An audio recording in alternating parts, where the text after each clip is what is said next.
qui dit, malgré que la constitution de l'État de Côte d'Ivoire dit que Ouattara ne peut pas être candidat. C'est cette France-là qui dit que Ouattara peut être candidat. Et c'est là, vous avez vu la gueule de Macron. Et vous avez oublié, vous avez vu que Brigitte Macron a giflé Emmanuel Macron. J'ai regardé ça et aujourd'hui, là, c'est partout dans le monde. Brigitte Macron a giflé son mari dans l'avion. Parce que je crois qu'il a touché l'hôtesse de l'air d'une certaine manière. Et Brigitte n'a pas apprécié ça. Donc, elle a, dans l'avion, quoi. Et c'était, mais les gens, ils ont les caméras. Une fois qu'on ouvre les portes là, les caméras sont fixées. Donc, le monde entier a été servi. La France est une fois de plus humiliée par la Macronie. Mais ça, c'est leur problème. Alors, Idriss Déby est clair ici. Un peu, madame, s'il vous plaît. Laissez-moi finir. Oui, les journalistes ne veulent pas la vérité. Comment on appelle, le constitutionnaliste qui est venu ici, je ne connais même pas son nom. Écoutez bien. Je ne connais même pas son nom. J'ai refusé, j'ai dit, je ne change pas. Voilà, écoutez bien. Ils ont passé pendant la CAN, puisque l'Afrique, pour la France, il n'y a rien de, qu'on appelle des cachets. C'est entre ses mains. Passé par les uns et les autres, ils ont changé la constitution. D'accord, vous avez vu. Ce n'est pas Déby qui a changé la constitution. Ce que vous dites clairement, c'est que c'est Paris qui vous a forcé la main pour rester au pouvoir. J'ai dit que j'ai, en tant que soldat, j'ai donné ma parole en son temps de quitter. Alors, donc, vous comprenez que Marcel Amontano n'a pas le choix que de répéter comme un perroquet et de dire, de mentir aux Ivoiriens qu'il a été induit en erreur. Il n'a pas été induit en erreur. Non. C'est une volonté manifeste. Et la sortie de Tano nous dit ici que Ouattara veut briguer un 4e mandat. L'histoire de la voiture est la... Oh, merde. C'est le pire exemple de l'idiotie que moi je pouvais voir. Il y a des gens, souvent, vous les voyez, vous les respectez, vous les voyez, ils parlent gros français, dans les costumes, les grosses voitures, mais c'est des idiots et des abrutis. Et Amontano est un idiot, un abruti, un vendu, un corrompu, un esclave de salon, qui répète bêtement comme un perroquet ce que le maître lui demande de répéter. Ils veulent encore brûler la Côte d'Ivoire. Ils veulent encore détruire ce pays. Ils veulent encore dire aux Ivoiriens que Ouattara a le droit, Gbagbo n'a pas le droit, Ouattara a le droit, Soro n'a pas le droit, Ouattara a le droit, Blé n'a pas le droit, Ouattara a le droit, aucun d'autre. Mais quand vous prenez l'exemple de la voiture, un exemple maladroitement pris, mais expliquez aux Ivoiriens, parce que dans la voiture neuve dont l'idiot a parlé, tout le monde a droit à monter dans cette voiture. Pourquoi Soro ne peut pas monter? Pourquoi Gbagbo ne peut pas monter? Pourquoi Blé ne peut pas monter? Puisque l'objectif de la voiture, c'est de permettre à tout le monde de pouvoir se déplacer. Alors, pourquoi vous disqualifiez les autres et vous vous arrogez cette possibilité et croire que vous êtes les seuls? Si vous n'avez pas peur, pourquoi vous refusez cette confrontation? On vous demande de présenter, alors lui, le bâtard là, qui parle à Montano, supposons qu'il apprend que quelqu'un d'autre a couché avec sa femme, la même période où lui il a couché aussi avec sa femme, et que ce soit la période de fécondité de sa femme. Et le gars vient dire, hey, mon ami, tu n'es pas le seul, la paternité de la femme, mais on fait test. Alors, est-ce que lui, à Montano, est prêt à aller faire un test de paternité pour prouver qui est le vrai père, le père biologique de... On dira, ah, comme sa femme est mariée, donc logiquement, c'est lui qui est le père. Mais le gars dit, moi, je m'en fous de ce que vous dites. La loi doit être appliquée. Qui est le père biologique? Donc moi, je demande un test de paternité. Et on fait un test de paternité, il n'est pas le papa. Et on fait un test de paternité, tous les autres enfants, il n'est pas non plus le papa de ces autres enfants. Ouais, ce que vous ne pouvez pas accepter, ce qui n'est pas moralement acceptable, ne dites pas aux autres de les accepter. Quand on modifie la Constitution, ce n'est pas pour quelqu'un. Mais nous savons très bien que la France dans sa volonté de modification de la constitution d'un pays, c'est pour maintenir le président qui fait leurs affaires. Donc, ce qui fait que quand Ouattara s'est présenté, il a fait allégeance à Macron. Il a fait allégeance. C'est pourquoi Macron a adoubé tout de suite sa candidature. Mais alors, les Ivoiriens doivent se poser la question, est-ce que nous sommes cet État libre? Est-ce que nous sommes souverains? Est-ce que nous sommes indépendants? Parce que c'est la France qui tire encore visiblement sur les ficelles. Et cette bêtise morale appelée Tano, il vient que confirmer ce que nous avons toujours dénoncé. Prendre l'exemple d'une voiture, c'est un mauvais exemple. Parce que quand il parle d'acheter la voiture, la question c'est de savoir qui achète la voiture, dans quel pays on achète la voiture. Si c'est en Côte d'Ivoire, il y a plusieurs façons d'acheter une voiture. Les gens, ah, ça aussi je connais, non? On a eu des parents qui ont quand même acheté des voitures, non? Des nouvelles voitures. On vous demande des garanties, la banque vous demande des garanties. La banque achète la voiture pour vous et puis vous faites le paiement au niveau de la banque. D'accord? Mais si le compteur est zéro, quand vous achetez cette nouvelle voiture-là, quand vous achetez un nouveau bagage, c'est pour transporter, non? Même le voleur, il a le droit à monter tant qu'il peut payer, il monte dans le bagage. Même le voleur n'est pas interdit de monter dans le bagage. Le criminel n'est pas interdit de monter dans le bagage, puisque c'est un transport public. La Constitution, elle est publique. Elle s'applique à tous. Alors, pourquoi vous dites à ceux-là, vous ne pouvez pas monter, mais c'est lui seul qui a le droit de monter dans la voiture. Depuis quand vous avez vu ça? Est-ce que moralement, même ça, c'est acceptable? Alors, il faut être un idiot comme Amontano pour dire ça. Il faut être vraiment du RHDP pour tenir de telles bêtises. Donc, nous serons là, nous allons parler, nous allons dénoncer, nous allons critiquer. La CAP a été déboutée, ils ont fait la demande pour faire leur meeting le 31 à Yopougon. On leur a refusé d'avoir accès au site, alors qu'au départ, il avait été dit que le site était libre, il n'y avait pas de problème. Les gens vont pour payer, on leur dit non, le site est occupé. De quoi est-ce qu'ils ont peur? Alors ça, c'est un message clair. Ça, c'est un message clair. Moi, je pense que s'ils ont peur de la CAP, c'est parce que la CAP n'a pas encore commencé à travailler avec Laurent Gbagbo. Alors, imaginez sur l'instant la CAP et Laurent Gbagbo sur la même page. La CAP et Laurent Gbagbo, le même meeting. La CAP et Laurent Gbagbo, le même rassemblement. La CAP et Laurent Gbagbo, la même sortie, le même jour. Imaginez cela. Aujourd'hui, ils sont en train de voir tous les marabouts du monde pour ne pas que la CAP et Gbagbo puissent s'allier. Ne vous en faites pas sur l'intervention de Nadia Papa. Après avoir parlé de Nadia Papa, la petite femme de Laurent Gbagbo, elle a fait une intervention magistrale la dernière fois, on va en parler. La conférence de presse de Blé Goudé et Diaoufoy, on va en parler.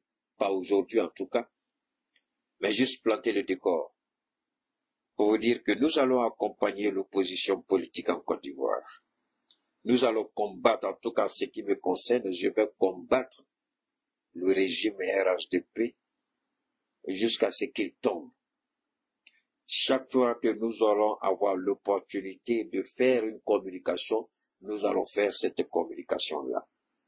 Parce que on ne doit pas être retenu, on ne doit pas être comptable, on ne doit pas les accompagner dans leurs crimes.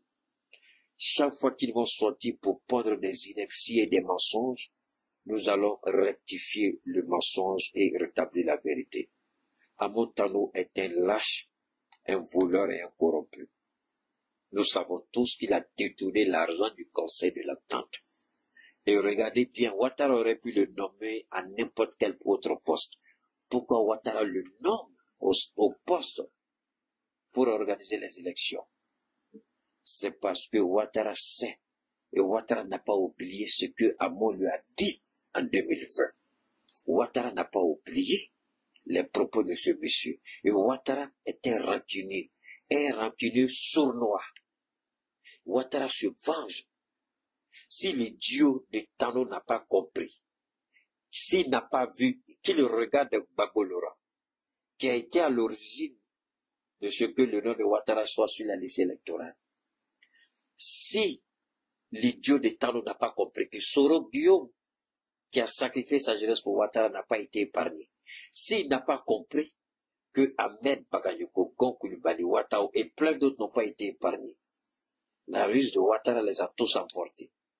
S'il n'a pas compris que certains sont encore en prison, s'il n'a pas compris que s'il n'a pas compris que les Smoro, comment on appelle ça, comment ça s'appelle, Alain Le Bognon, enfin, tous les idiots là qui sont autour de Soro, s'il n'a pas été capable de comprendre l'idiot, s'il croit que Ouattara va lui pardonner, il se trompe lourdement. Ouattara ne pardonne pas. Qu'il regarde Diaby Lassini.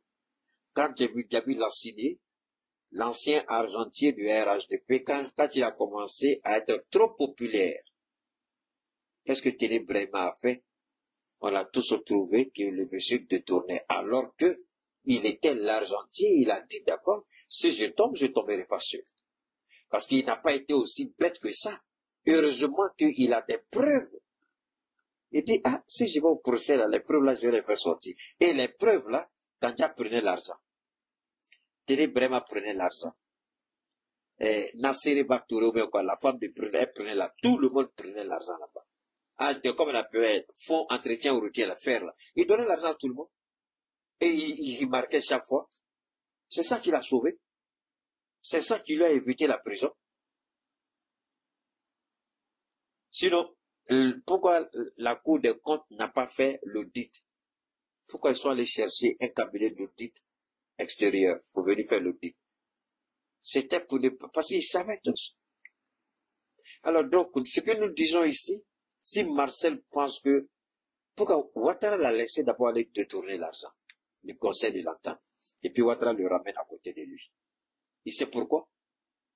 Tout ce que Ouattara, vous allez voir que le monsieur, c'est lui maintenant. Regardez Ouattara, comment il est malin.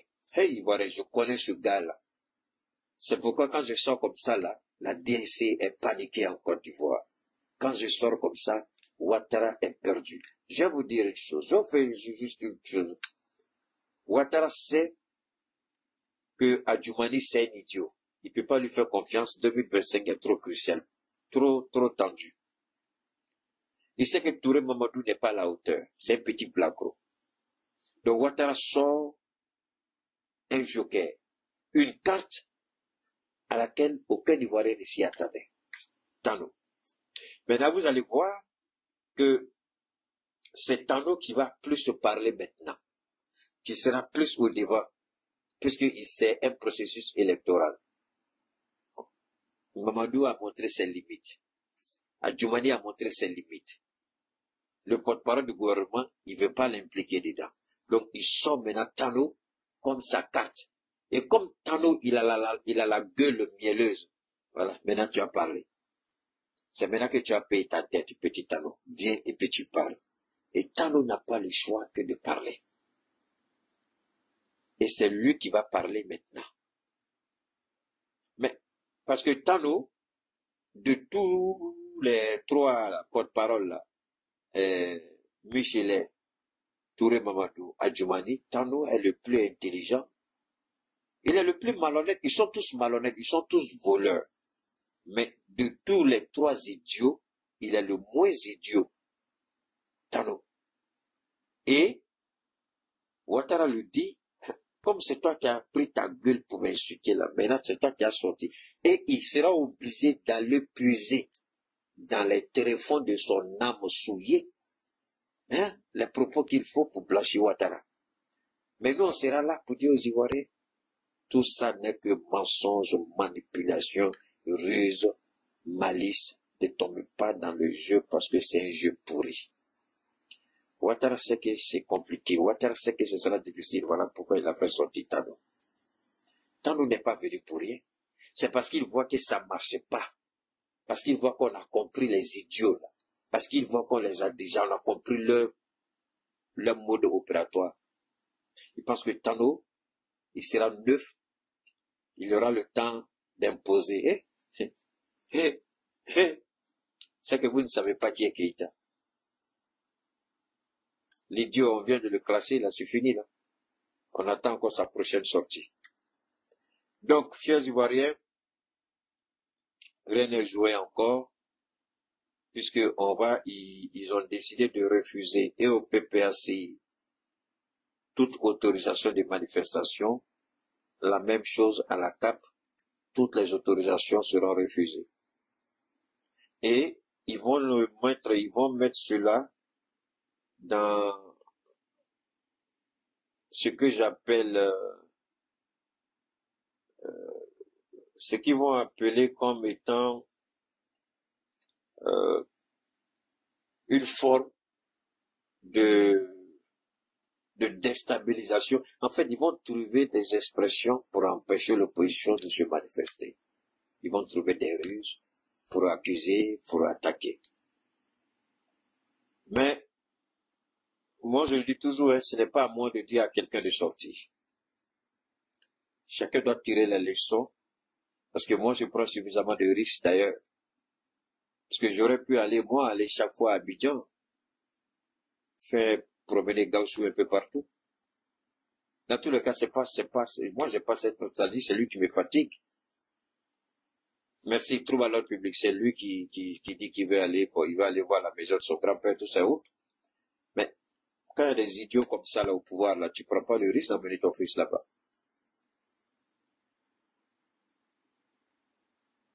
Donc, mais, je paye déjà un prix, puisque je dis au petit, on peut pas aller dans un autre pays. Il faut que je lui trouve un autre pays où il va aller en vacances cette année. Mais pas en Côte d'Ivoire. En tout cas, parce que nous rentrons dans la phase critique, là, octobre. Ils vont changer même la rentrée scolaire, là, ils vont tout bouleverser. Ils vont changer les dates par rapport à ce qu'ils sont en train de préparer. Donc, par rapport à ce qu'ils sont en train de préparer, là, est-ce qu'il y a quelqu'un fou pour envoyer quelqu'un là-bas? À ce moment-là, c'est pas ça. Alors, donc, nous, on paye déjà le prix puisqu'on nous insulte pour rien. On nous attaque, on nous insulte. En tout cas, quand je vois ici, je bannis. Ça, c'est pas un problème. Donc, nous, chacun joue son rôle.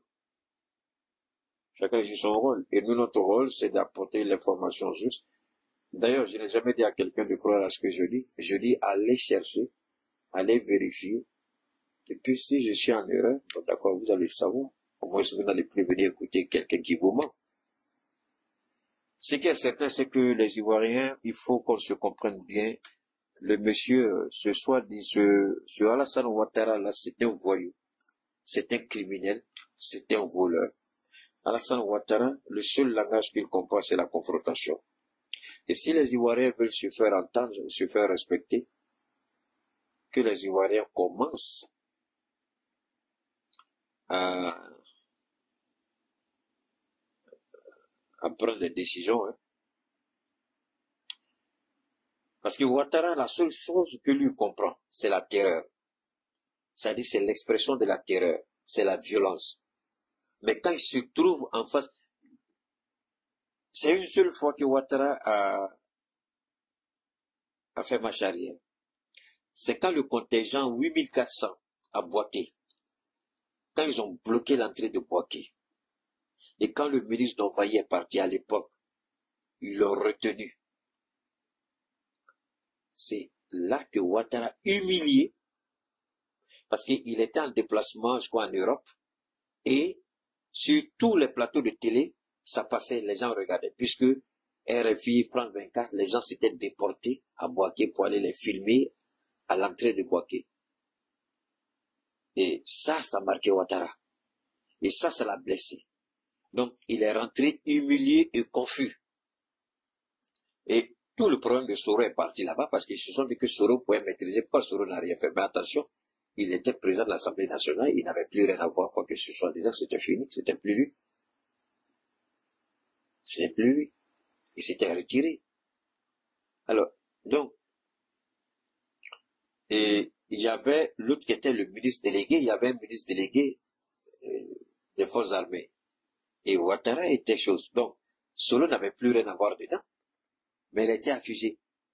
Si Tano pense que Ouattara l'a oublié là, c'est qu'il est vraiment bête, il est le plus idiot de tous les hommes que j'ai connus. Qu'est-ce que Soro n'a pas fait pour ce monsieur-là? Il n'a pas reconnu. Il n'a pas hésité à crucifier Soro. Il n'a pas hésité à liquider Ahmed Bakayoko. Et c'est toi, Tano, qui n'a rien fait pour lui, là. Au contraire que l'humilier, l'insulter, c'est toi qui va t'épargner. C'est que tu es vraiment bête. Alors, vous voyez, c'est ça qui est important dans la vie. Battons-nous pour les meilleures, pour les bonnes choses. Aujourd'hui, vous vous battez pour vous-même. Vous avez votre propre vie. Vous vous réalisez. Mais vous ne dépendez de personne. Mais aujourd'hui, là, tous ces idiots qui sont accrochés à Ouattara, ils vivent parce que Ouattara le veut. Ils respirent parce que Ouattara le veut. Ils mangent parce que Ouattara le veut. Et si du jour au lendemain, ils coupent le tuyau de ravitaillement, c'est fini. Ils vont végéter. C'est ce qu'on a vu avec Amon Tano et tous les autres. Alors, on va écouter et décortiquer, Inch'Allah, si Dieu le veut, le message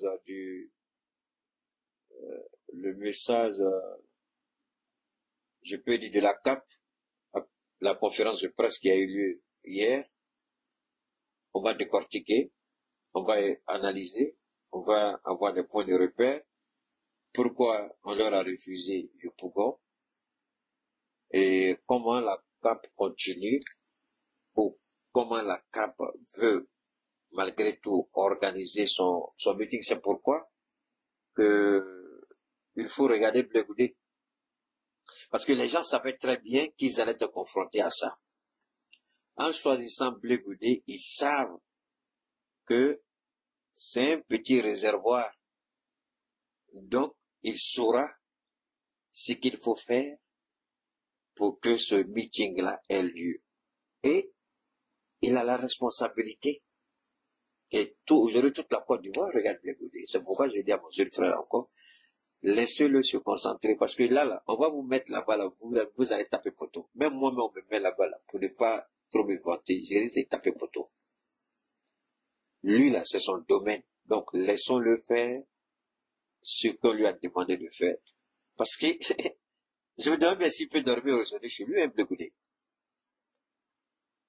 Parce qu'il a tenu des langages aujourd'hui, là, il a tenu un discours vraiment, là, je dis, waouh. Là, c'est le Blé Goudé qu'on insulte, là, qui est en train de parler comme ça. Donc, on va décortiquer la conférence de presse qu'il a eue avec Diaoufoué. Et puis, on va décortiquer encore, il y a plein de choses il y a eu des événements importants aussi dans l'AES. Ça, ce sera certainement aujourd'hui, si Dieu le veut. Aujourd'hui, mardi. Mais on peut pas se quitter comme ça sans pour autant, une fois de plus, faire recours à notre